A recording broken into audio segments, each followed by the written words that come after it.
So OceanGate shouldn't have been doing what it was doing. I think that's pretty clear. I wish I had been more vocal about that, but I think I was unaware that they weren't certified because I wasn't really studying it. I wasn't really interested. Stockton Rush asked me if I wanted to go out there and dive this season. I wasn't interested. This poor, I mean, this father and son on Father's Day, paid $500,000 to go down in this thing. Holy crap. It's just tragic, and it's horrific, and it's unnecessary. And by the way, it's not lost on me as somebody who's studied the meaning of Titanic. It's greater meaning to us, historically and societally, that it's about warnings that were ignored.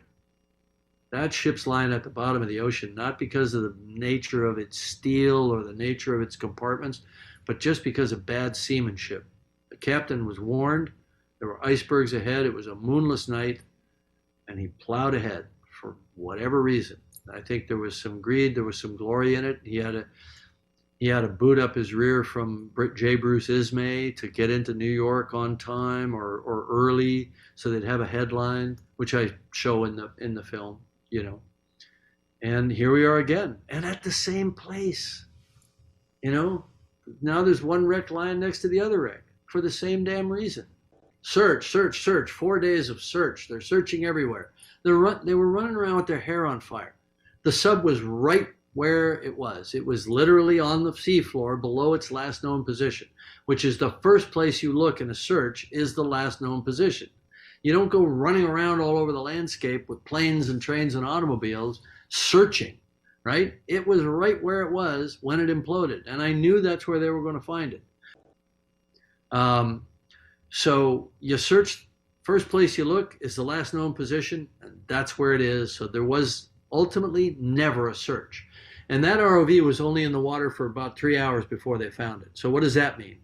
They went to the last known position, they looked on the sonar, they saw a clump that was never there before, they drove over to it, and there it was. It's pretty much that simple, right?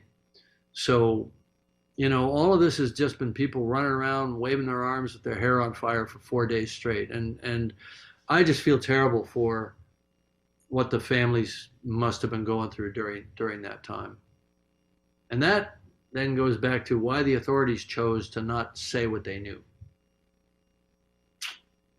Begs a question now, doesn't it? Yeah, why do you think they didn't? I do not want to speculate. Jim, Well, I can speculate all day long, but I am not going to say it out loud.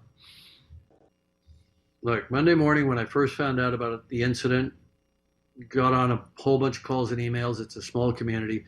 Within an hour and a half, I had the following information. They were on descent. They were at 3,500 feet. They lost comms and tracking. The last one being the critical one, because the transponder that's used to track a sub during descent and on the bottom is a fully autonomous system. It's in its own pressure housing, and it has its own battery power. So for them to lose comms and tracking at the same time, sub was gone. There was no question in my mind. For days, I tried to run other scenarios that could account for it. I could come up with nothing. So the next thing I did was contacted a few more people and managed to track down, there are acoustic networks around. Some are research, some are intelligence.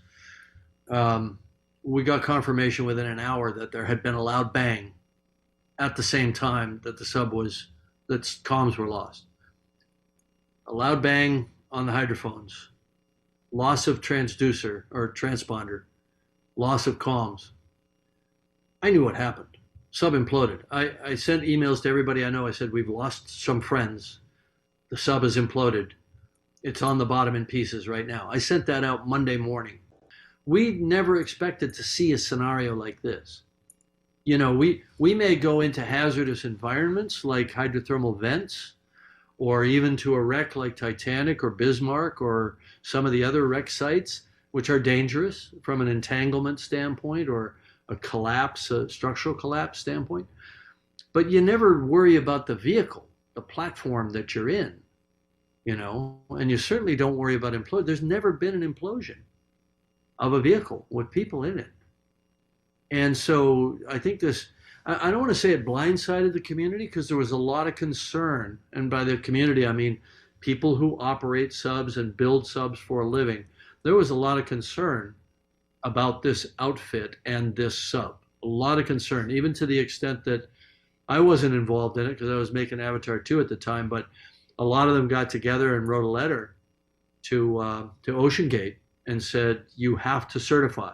You cannot take people down. It's irresponsible, and it could lead to catastrophe. Literally, the word catastrophe is in the letter. And I think that letter has been made public. All those signatories have come off. But, I never believed in that technology of wound carbon fiber, wound filament cylindrical hull. I thought it was a horrible idea. I wish I'd spoken up, but I assumed somebody was smarter than me, because I'd never experimented with that technology, but it just sounded bad on its face because we make pressure hulls out of contiguous material: steel, titanium, ceramic, acrylic. And so you can model it, you can do finite element analysis of it, and you understand the yield properties, you understand the number of cycles that it can take. But you can't do that with a composite material because it's two dissimilar materials, sort of bonded together. And so we all knew that the danger was delamination and progressive failure over time with microscopic water ingress and fatigue, what they call cycling fatigue. And we knew that if the sub passed its pressure test, it wasn't going to fail on the first dive. It might fail on dive 7, or I don't know what they're at, but it's going to fail over time, which is insidious. You don't get that with steel or with titanium. But sometimes people get go fever. And look, we celebrate innovation, right? But you shouldn't be using an experimental vehicle for paying passengers that aren't themselves deep ocean engineers. Look, there's a part of me that hoped I was wrong. I really hoped and prayed I was wrong, but I knew I wasn't.